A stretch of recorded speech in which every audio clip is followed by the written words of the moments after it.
नमस्ते बच्चों, कैसे हो? उम्मीद है आप सभी लोग अच्छे होंगे और आपकी तैयारी भी बेहतर तरीके से चल रही होगी। तो बच्चों, आज की इस वीडियो में हम परमाणु तथा नाभिक वाले चैप्टर से ऐसे इंपॉर्टेंट क्वेश्चन बताने वाले हैं जो प्रश्न पिछले 5 साल में आपके बोर्ड पेपर सेट में पूछा गया है। मतलब यदि आप आने वाले 2-3 वीडियोज को देख लेते हैं तो परमाणु तथा नाभिक वाले चैप्टर से आने वाले हर एक न्यूमेरिकल क्वेश्चन आपके सॉल्व हो जाएंगे, जो क्वेश्चन आपके पिछले 5 साल में किसी न किसी बोर्ड पेपर सेट में पूछा गया है। यदि आप इन सभी वीडियोज को अच्छे से देख लेते हैं तो परमाणु तथा नाभिक वाले चैप्टर से अलग से किसी भी प्रकार का न्यूमेरिकल क्वेश्चन आपको पढ़ने की जरूरत नहीं पड़ेगी। तो चलिए बच्चों, स्टार्ट करते हैं। हर एक क्वेश्चन का मैं बेसिक कॉन्सेप्ट भी बताऊंगा और बेसिक कॉन्सेप्ट बताने के साथ साथ उस न्यूमेरिकल के बेसिक कैलकुलेशन को भी अच्छे से बताएंगे। ठीक है, तो चलिए एक एक क्वेश्चन को आप अच्छे से समझते चलिए और मेरे साथ साथ सभी के सभी प्रश्न सॉल्व करते चलिए।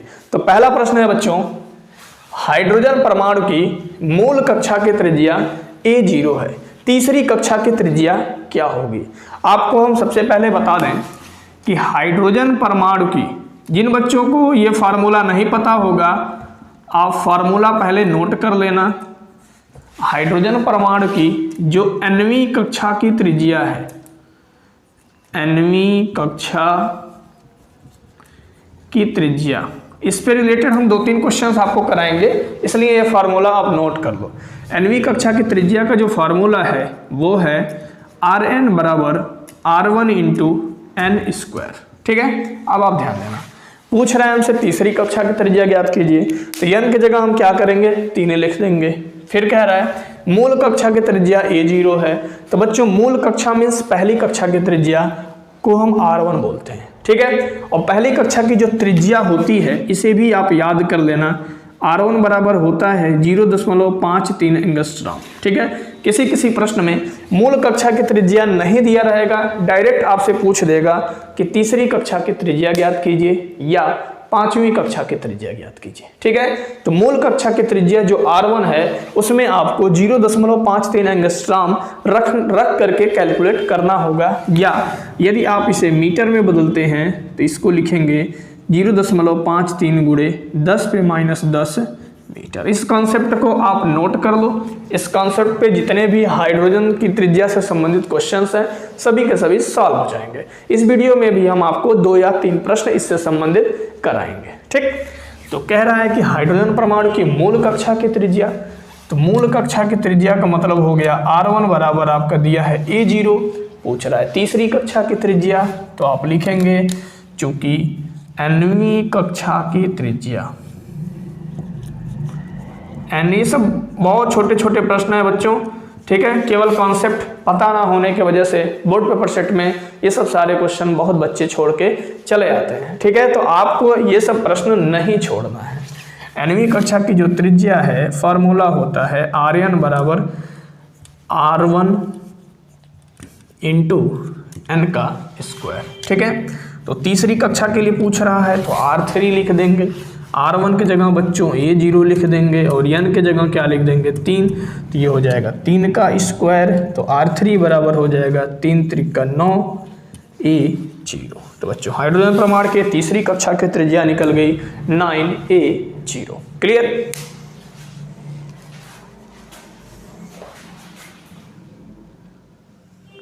तो चलिए बच्चों, अब हम आपको बताते हैं क्वेश्चन नंबर 2।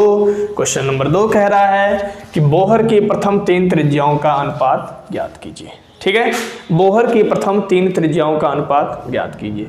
तो बोहर के अनुसार बच्चों जो उसकी त्रिज्या है वो मुख्य क्वांटम संख्या के वर्ग के अनुक्रमानुपाती होती है। क्या होती है? मुख्य क्वांटम संख्या के वर्ग के अनुक्रमानुपाती होती है। तो बच्चों यदि हम पहली कक्षा की त्रिज्या निकालते हैं तो R1 बराबर हो जाएगा, पहली कक्षा मीन्स n बराबर 1, क्या हो जाएगा 1 का स्क्वायर मीन्स 1। ठीक है, और दूसरी कक्षा के बच्चों यदि हम त्रिज्या निकालते हैं तो वो आपको हो जाएगा 2 का स्क्वायर, मतलब हो जाएगा आपका R2 अनुक्रमानुपाती 4। और तीसरी कक्षा की त्रिज्या बच्चों यदि हम निकालते हैं तो ये हो जाएगा 3 का स्क्वायर, और 3 का स्क्वायर का मतलब हो जाएगा बच्चों 9। ठीक है, तो कह रहा है कि प्रथम 3 त्रिज्याओं का अनुपात ज्ञात कीजिए। तो प्रथम 3 त्रिज्याओं का जो अनुपात जो हो जाएगा 1 संबंधे 4 संबंधे 9। तो बच्चों ये ऑप्शन नंबर 3 आपका सही हो जाएगा, क्योंकि अस्थायी कक्षा की जो त्रिज्या होती है मुख्य क्वांटम संख्या के वर्ग के अनुक्रमानुपाती होती है। तो इस बेसिस पर बोहर की जो प्रथम 3 त्रिज्याओं का अनुपात है वो आपका होगा 1:4:9। बात क्लियर?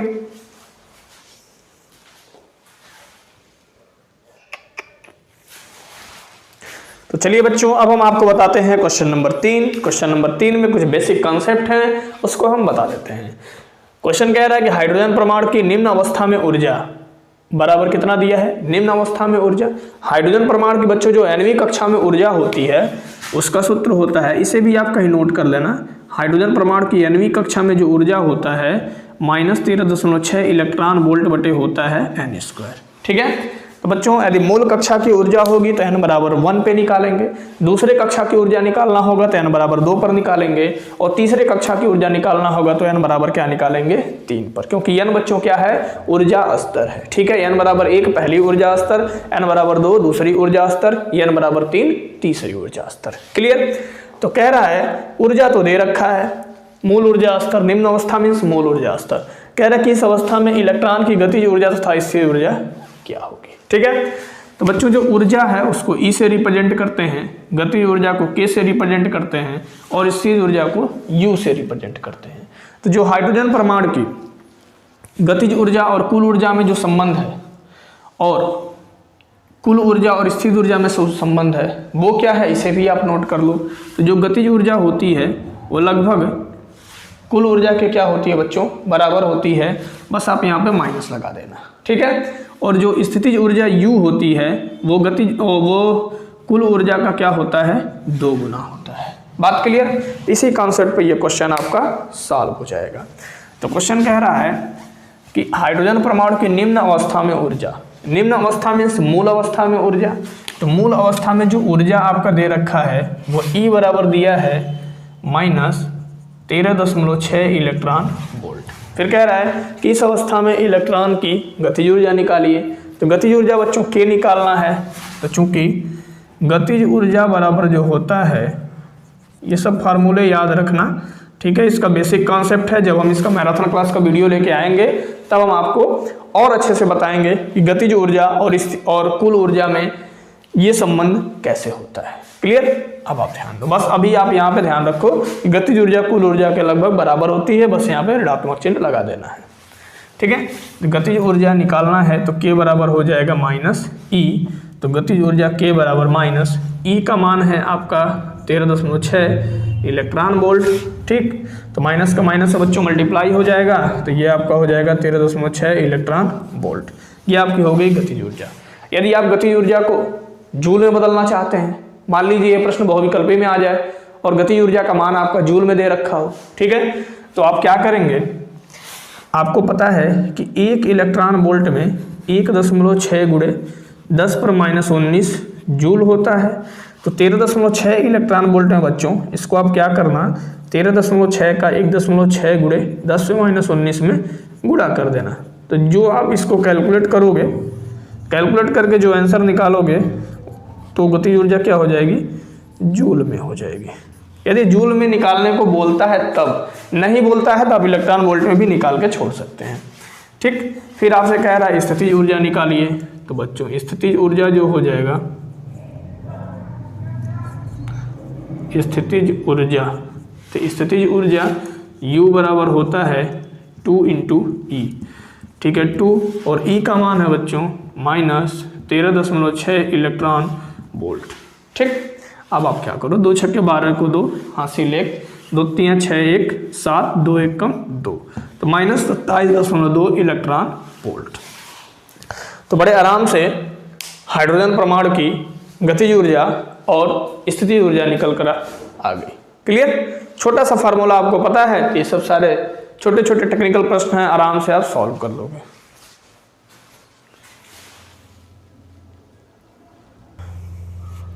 तो चलिए बच्चों, अब हम आपको बोहर के कॉन्सेप्ट पे एक न्यूमेरिकल बताते हैं। क्वेश्चन नंबर 4 कह रहा है बोहर मॉडल के अनुसार। बच्चों सबसे पहले हम आपको बता दें कि इलेक्ट्रॉन केवल उन्हीं कक्षाओं में घूम सकता है जिसका कोणीय संवेग mvr h/2 पाई का पूर्ण गुणज होता है। मीन्स जो कोणीय संवेग mvr है, कोणीय संवेग mvr बराबर होता है NH/2 पाई। इसको हम पढ़ते हैं कोणीय संवेग mvr h/2 पाई का पूर्ण गुणज होता है, जहाँ n बराबर होता है 1 2 3 ... बात क्लियर। तो क्वेश्चन आपका कह रहा है कि बोहर मॉडल के अनुसार सूर्य के चारों ओर 1.5 × 10⁻11 मीटर त्रिज्या की कक्षा में, ठीक है ध्यान देना, 1.5 × 10⁻11 मीटर त्रिज्या की कक्षा में 3 × 10⁴ मीटर प्रति सेकंड के कक्षीय वेग से परिक्रमा करती हुई पृथ्वी की अभिलाक्षणिक क्वांटम संख्या ज्ञात कीजिए। तो क्वांटम संख्या जो बच्चों n है, n क्या है, क्वांटम संख्या है, यही हमें ज्ञात करना है, ठीक है। तो बोहर मॉडल के अनुसार जो होगा, बोहर मॉडल के अनुसार, बोहर मॉडल के अनुसार हो जाएगा, कोई इलेक्ट्रॉन केवल उन्हीं कक्षाओं में घूम सकता है जिसका कोणीय संवेग जो होता है mvr जो होता है वो क्या होता है h/2 पाई का पूर्ण गुणज होता है। तो यहाँ प्रश्न में हमसे कह रहा है कि पृथ्वी की अभिलाक्षणिक क्वांटम संख्या ज्ञात कीजिए, ठीक है। इस प्रश्न को आप कैलकुलेट करेंगे और मुझे आंसर कमेंट करके बताएंगे, ठीक है। हम आपको बता दे रहे हैं कि हर एक कंपोनेंट की क्या क्या वैल्यू है। तो पृथ्वी की अभिलाक्षणिक क्वांटम संख्या मीन्स हमें n निकालना है, ठीक है। तो पहले n का एक फार्मूला बना लो, 2 पाई को आप इधर ट्रांसफर करोगे तो हो जाएगा 2 पाई mvr/h = n, या n बराबर बच्चों हो जाएगा 2 पाई, पाई का मान कितना है 3.14, और यम क्या है बच्चों, पृथ्वी का द्रव्यमान है, और पृथ्वी का द्रव्यमान आपका दे रखा है 6.0 × 10⁻24। r क्या है, त्रिज्या, सॉरी v क्या है, वेग है, वेग आपका प्रश्न में दिया है 3 × 10⁴ मीटर प्रति सेकेंड। इसे आप खुद कैलकुलेट करेंगे और आंसर हमें कमेंट करके बताएंगे, ठीक है।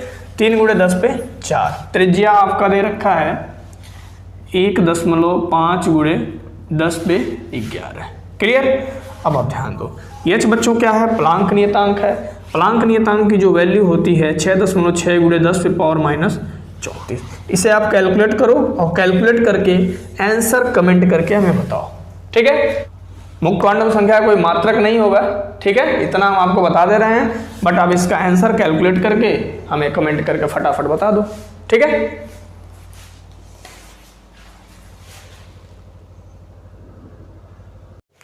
तो चलिए बच्चों, अब हम आपको बताते हैं क्वेश्चन नंबर 5। क्वेश्चन नंबर 5 भी हाइड्रोजन की nवीं कक्षा से रिलेटेड है, nवीं कक्षा की त्रिज्या से रिलेटेड प्रश्न है, ठीक है। तो nवीं कक्षा की जो त्रिज्या होती है हाइड्रोजन परमाणु की, वो आपको हम फार्मूला बताए थे कि Rn बराबर होता है R1 × n²। R1 क्या है बच्चों, मूल कक्षा की त्रिज्या है या पहली कक्षा की त्रिज्या है। तो प्रश्न कह रहा है कि हाइड्रोजन परमाणु में अंतरम इलेक्ट्रॉन कक्षा की त्रिज्या, अंतरम इलेक्ट्रॉन कक्षा की त्रिज्या का मतलब हो गया मूल कक्षा की त्रिज्या, ठीक है। तो आप सबसे पहले लिख देना कि हाइड्रोजन परमाणु के लिए, हाइड्रोजन परमाणु के लिए, ठीक है, अंतरम इलेक्ट्रॉन कक्षा की त्रिज्या मतलब R1 का मान बच्चों दिया है 5.3 × 10⁻11 मीटर, और इतना ही मान होता भी है। यदि प्रश्न में नहीं दिया रहता तब भी आप इतना ही यूज करते, क्योंकि हम आपको पहले ही प्रश्न में बताए थे कि R1 का जो मान होता है 0.53 एंगस्ट्रॉम या 0.53 × 10⁻10 मीटर, क्लियर। फिर कह रहा है कि कक्षा n बराबर 2 और n बराबर 3 की त्रिज्याएं ज्ञात कीजिए। तो कक्षा n बराबर 2 की त्रिज्या, कक्षा n बराबर 2 की त्रिज्या बच्चों हो जाएगी, फार्मूला आपका होता है, चूंकि Rn बराबर होता है R1 × n², ठीक है। तो कक्षा n बराबर 2 की त्रिज्या हो जाएगी R2 बराबर R1। R1 की वैल्यू है बच्चों 5.3 × 10⁻11 और n बराबर क्या है 2, तो यहाँ हो जाएगा 2 का स्क्वायर। तो ये हो जाएगा 5.3 × 10⁻11 और 2 दूना बच्चों क्या हो गया 4। ठीक है, 4 तियां बच्चों क्या हो गया 12 और 4 बच्चे 20 और 1 21 गुणे 10⁻11 मीटर। तो दूसरे कक्षा की त्रिज्या हो गई 21.2 गुणे 10⁻11 मीटर। क्लियर। आप चाहो तो दशमलव को एक अंक इधर भी खिसका सकते हो। जब दशमलव बच्चों एक अंक इधर खिसकेगा, ठीक है, एक अंक जब इधर खिसकेगा तो +10 पे +1 होगा, ठीक है, इंटू 10 पे +1 होगा और 10 पे -11 मीटर, या आप इसे लिख सकते हो 2.12 गुणे बेस सेम पावर ऐड, तो 1 में से 11 घटाओगे तो बच्चों हो जाएगा 10 पे -10 मीटर। क्लियर। फिर कह रहा है कि तीसरी कक्षा की भी त्रिज्या निकालिए। ठीक, तो तीसरी कक्षा की त्रिज्या, चाहे जिस कक्षा की त्रिज्या पूछेगा इसी फार्मूले से आप सॉल्व कर दोगे। तीसरी कक्षा की त्रिज्या, तो तीसरी कक्षा की त्रिज्या हो जाएगी R3 बराबर R1 गुणे n, n का स्क्वायर है ना, तो n के जगह आप 3 रखोगे तो ये हो जाएगा 3 का स्क्वायर। तो R3 बराबर R1 की वैल्यू हो गई 5.3 गुणे 10 से -11 और 3 का स्क्वायर बच्चों हो जाएगा 9। ठीक, तो 9 तरीका क्या होगा 27 हासिल 2, 9 × 5 = 45, 2 47.7 गुणे 10 से -11 मीटर। अब आप क्या करो, दशमलव को एक अंक तक खिसका लो, इच्छा हो तो, नहीं तो यहीं छोड़ दोगे तब भी कोई दिक्कत नहीं है। तो दशमलव जब इधर एक डिजिट आएगा तो जितना डिजिट इधर खिसकता है उतना मल्टीप्लाई लगा के 10 पे प्लस पावर लिखते हैं। ठीक है, एक डिजिट खिसकाए हैं तो 1 प्लस पावर हो जाएगा, ये हो जाएगा 4.77 बेस सेम पावर ऐड, तो 1 में से 11 जाएगा बच्चों, क्या हो जाएगा 10 पे -10 मीटर। क्लियर। यदि आप इसे एंगस्ट्राम में लिखना चाहेंगे तब भी आप लिख सकते हैं, तो R3 बराबर हो जाएगा 4.77 एंगस्ट्राम। क्लियर। इसे भी आप चाहें एंगस्ट्राम में लिखना तो लिख सकते हैं 2.12 एंगस्ट्राम, क्योंकि एक एंगस्ट्राम में 10 से -10 मीटर होता है। तो 10 पे -10 की जगह आप एंगस्ट्राम लिख सकते हैं, 10 पे -10 की जगह आप क्या लिख सकते हैं, एंगस्ट्राम लिख सकते हैं। यदि मान लो यही प्रश्न बहुविकल्पी में पूछे और ऑप्शन आपका एंगस्ट्राम में दे रखा हो तो मीटर में निकालने के बाद आप उसे एंगस्ट्राम में निकाल देना। ठीक है।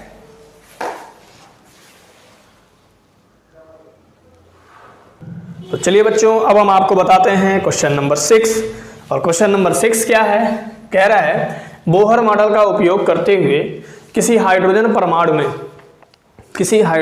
परमाणु में n बराबर 1, 2 और 3 स्तरों पर इलेक्ट्रॉन की चाल का परिकलन कीजिए। तो सबसे पहले हम आपको बता दें कि हाइड्रोजन परमाणु की nवीं कक्षा में इलेक्ट्रॉन की चाल का सूत्र क्या होता है, उसे आप नोट कर लो। nवीं कक्षा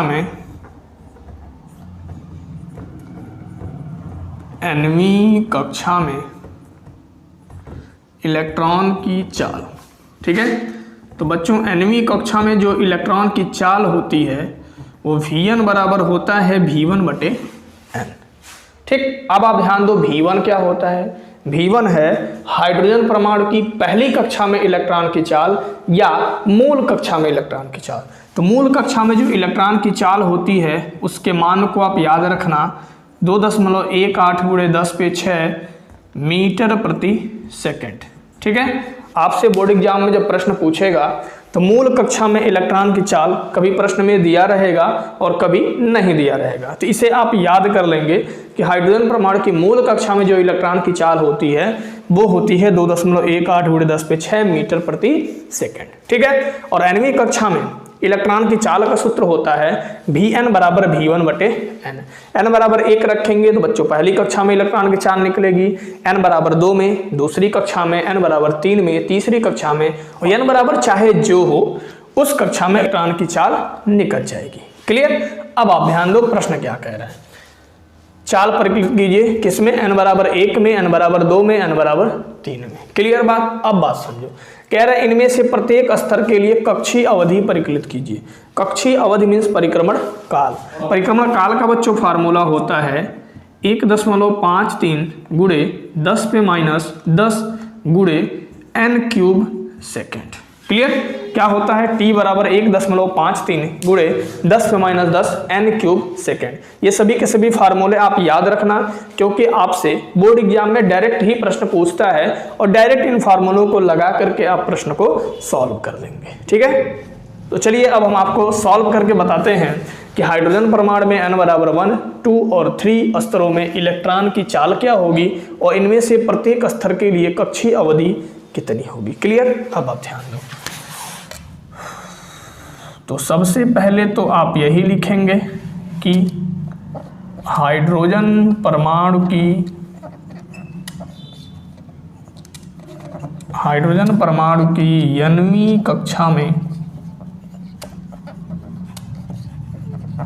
nवीं कक्षा में इलेक्ट्रॉन की चाल, nवीं कक्षा में इलेक्ट्रॉन की चाल जो Vn बराबर होता है बच्चों, वो होता है Vn/n। क्लियर?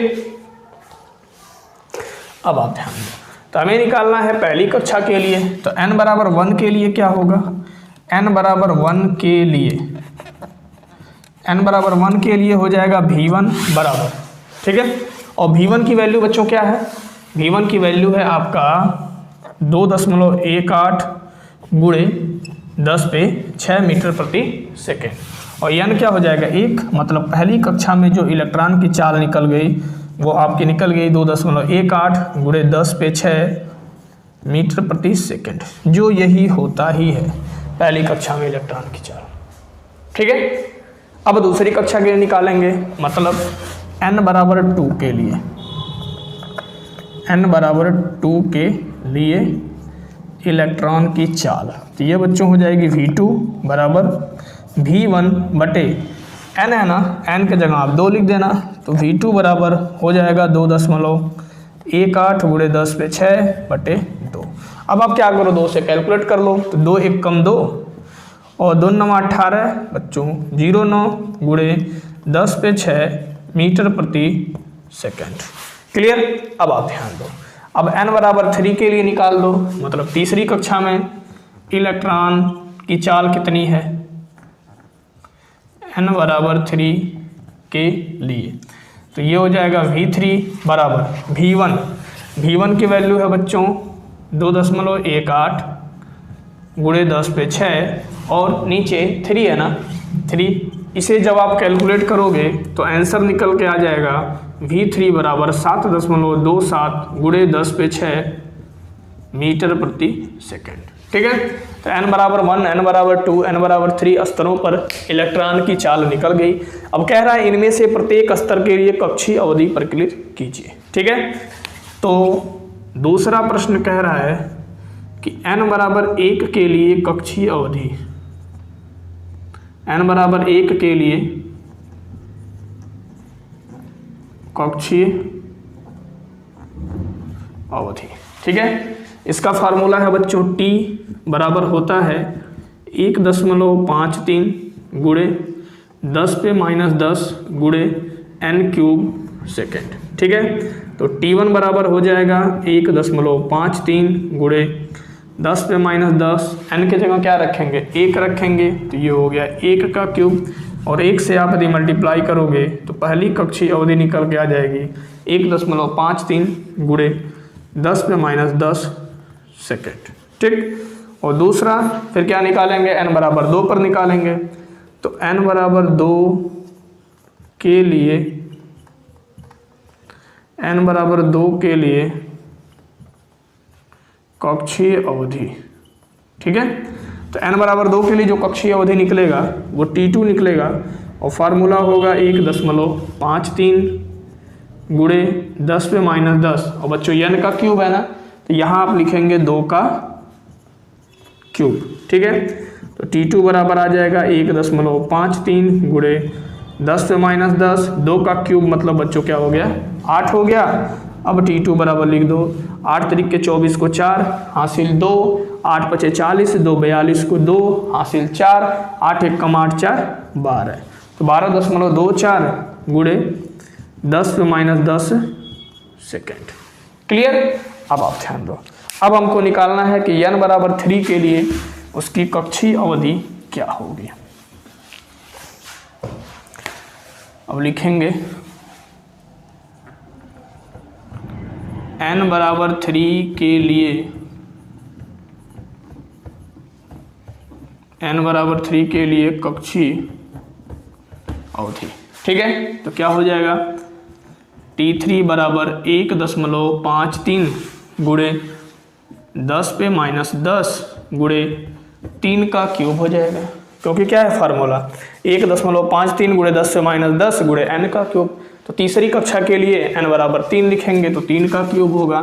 तो ये बच्चों हो जाएगा 1.53 गुणे 10 पे -10, 3 का क्यूब करोगे 27 होगा। अब आप इसे क्या करना, खुद कैलकुलेट कर लेना और आंसर कमेंट करके हमें फटाफट जरूर बताना। ठीक है, कैलकुलेट कर लेना। ठीक है ना, हो सकता है कि रफ और पेन का यूज करना पड़े, तो रफ और पेन का यूज करके आप इसे कैलकुलेट कर लेना और कैलकुलेट करके हमें आंसर कमेंट करके जरूर बताना। ठीक है,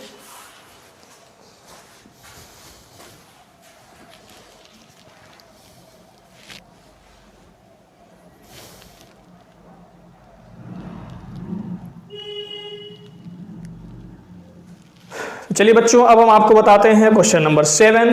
क्वेश्चन नंबर 7 है कि निम्नतम अवस्था में विद्यमान एक हाइड्रोजन परमाणु एक फोटॉन को अवशोषित करता है।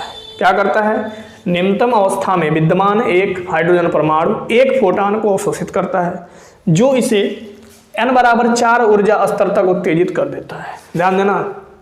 ठीक है, तो कह रहा है फोटॉन की तरंगदैर्ध्य एवं आवृत्ति ज्ञात कीजिए। ठीक है, पहले हाइड्रोजन परमाणु क्या है, अपने निम्नतम ऊर्जा स्तर में है। ठीक है, और जब वह एक फोटॉन को अवशोषित करता है तो n बराबर 4 ऊर्जा स्तर में उसे उत्तेजित कर देता है। तो उसमें अंतर बच्चों कितना हो जाएगा ऊर्जा का, n बराबर 4 ऊर्जा स्तर में जो ऊर्जा होगी और निम्नतम ऊर्जा स्तर में जो ऊर्जा होगी उसको यदि हम माइनस कर देंगे तो आप पता चल जाएगा कि इनके बीच में ऊर्जा का अंतर कितना है। ठीक है, मीन्स हम डेल्टा E निकाल लेंगे। फिर कह रहा है कि फोटॉन की तरंगदैर्ध्य एवं आवृत्ति ज्ञात कीजिए। तो डेल्टा E बराबर फार्मूला होता है बच्चों hc/λ। तो इस फार्मूले से हम क्या करेंगे, तरंगदैर्ध्य निकाल लेंगे। ठीक है, क्या करेंगे, तरंगदैर्ध्य निकाल लेंगे। और आवृत्ति का जो फार्मूला होता है n बराबर c/λ, और इस फार्मूले का यूज करके बच्चों हम क्या करेंगे, आवृत्ति निकाल लेंगे। अब आप ध्यान दो, कह रहा है हाइड्रोजन निम्नतम अवस्था में विद्यमान एक हाइड्रोजन परमाणु, तो हम लिखेंगे कि हाइड्रोजन परमाणु की निम्नतम अवस्था में ऊर्जा, हाइड्रोजन परमाणु की निम्नतम अवस्था में ऊर्जा। ठीक है, तो बच्चों जो ऊर्जा का सूत्र होता है हाइड्रोजन परमाणु के लिए En बराबर होता है -13.6 इलेक्ट्रॉन वोल्ट बटे n²।